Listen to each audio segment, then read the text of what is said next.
Welcome back. Right now it is time to check in with the Park City Education Foundation, all about Running with Ed, which is happening this year. There are some changes, of course. We have Jen Billow joining us here from the Education Foundation, as well as Martin Briggs from Park City School District. We're so grateful they're both here with us today. Jen, let's start with you. Tell me more about Running with Ed 2021.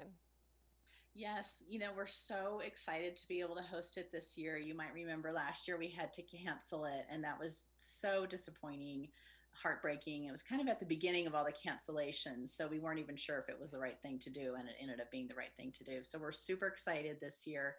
Running with Ed is a celebratory relay race fundraiser for the Park City School District. And for the Park City Education Foundation, and this is the 12th year we've done it. Last year.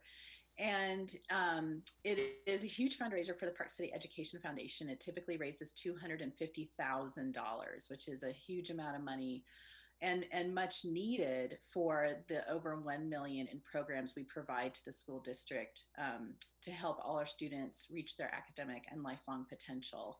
And Utah is the lowest funded public education system in the country, and 96% of Park City's state collected tax dollars leave our district. And so that's why the Education Foundation is so critical to supporting the district and why this fundraiser is so critical. But it's also super fun. It's been voted Park City's favorite for 7 years in a row.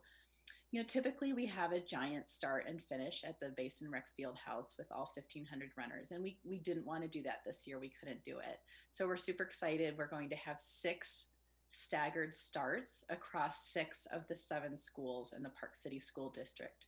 So when you go to register your team, you can actually put your first choice at which school you want to start at. So if Martin is registering, for instance, and he wants to start at his, teaching alma mater, McPolin, he can choose that, and we'll do our best to start you there.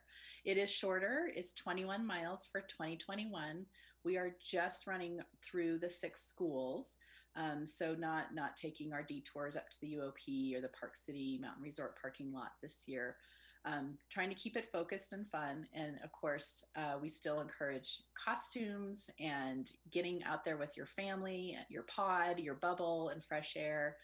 Registration's open now, and there's a price jump on April 3rd. So we're really encouraging people to get out there and get registered. And it's May 22nd.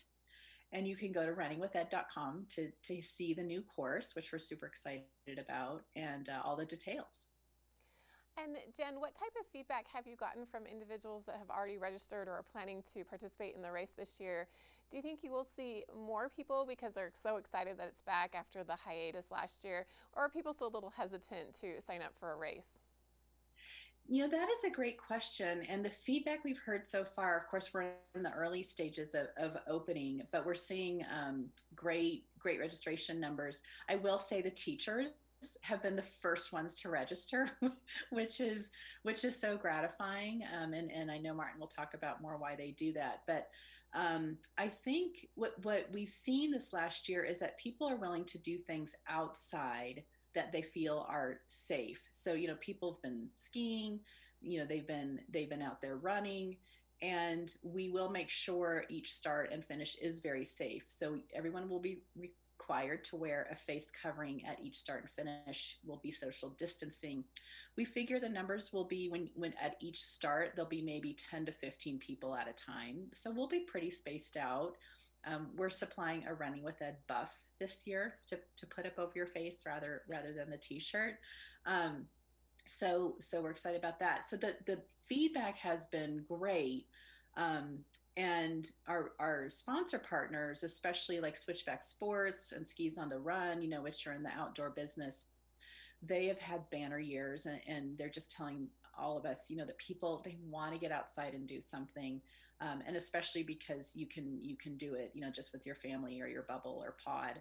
It is May 22nd. We did push it back another week just to give everyone a little more chance to get used to it. So we think we're planning on 1,500 people, just like we always do. And Martin, you're a teacher with the school district and a longtime participant of Running with Ed. Why is this race so important to you, and why have you decided to always be a part of it? Yeah, good question. It is.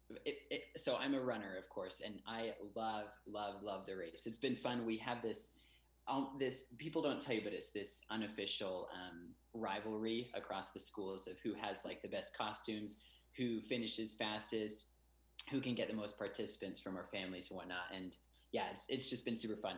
We have one of the main things too is we as teachers have been the benefactors of all the funding that comes through it. In second grade, my team, we had software that was funded from PCEF. As a PE teacher at McPullen, I got these sweet heart rate monitors that helped our students realize that it didn't matter if you're into skiing or basketball or soccer or whatever, just as long as you're getting your heart rate up, and had little competitions against each other. So it's been just super fun to do. And then of course the competition and rivalry on race day is always a blast. And how important is it to you and the teachers that participate, and also teachers that are able to see the benefits of the Park City Education Foundation within their classrooms, that the community is a participant in this and the community supports events like this? Yeah, good. That's been super fun too. If anything, a lot of our students, we've worked, particularly at McPullen over the past few years, to get more of our Latino families out to come and participate. And if anything, it just gives more transparency to what is going on here in our district and with the PCEF. It's been great for them to see what we're doing with their funds, how we're using it to help further the education of their children. And as a teacher, we all are so behind you and support you, and are just so grateful for everything that teachers have done during this crazy year. When you look back at this past year, what stands out to you, having to shut down, switch to online, and now in this hybrid format, and hopefully coming out on the other side of this, cancellation of the race last year? How devastating was this, and how have you been able to balance and juggle all of these changes? Well, first I should say we were all, as Jen said, we were all super sad when the race was canceled, but it was for a better cause. We're excited to do it this year. But yeah, for me, and now in this new role as ESL and DLI coordinator, it's been so gratifying to be supporting our teachers who are there on those front lines with our students, helping them day after day after day. We've had to find ways that, for example, in DLI, if a student was enrolled in the DLI program but chose to do online learning for whatever reason throughout the school year, to have these after-school remote learning DLI classes. And so what that happened, that then meant teachers who were already giving so much time and effort to support their children during the school day then jumped on after school and did another hour with students after class to work with them. And it's, if anything, I have loved seeing how dedicated all of our staff and faculty members and administrators are to helping each kid succeed. And we're just very grateful once again to you and all of our teachers there. What are you excited the most about the race this year, Martin? I should personally, because of my role switching over here to the district office, this will be the first year that we have at least one. I think we can get 2 or 3 teams for running with Ed. So a couple colleagues and I are getting a bunch of people together, and if all goes well, don't tell Dr. Gilday, but I think she's planning on running it as well. That's big news, so exciting. Thank you so much, Martin, for being here. Jen, Billow, thank you as well for being here from Park City Education Foundation. You can find out more about the Education Foundation online. Register for Running with Ed as soon as you can. It's a really fun race and will be even more meaningful this year after the cancellation of last year. We'll be back with more right here on Mountain Connections right after this.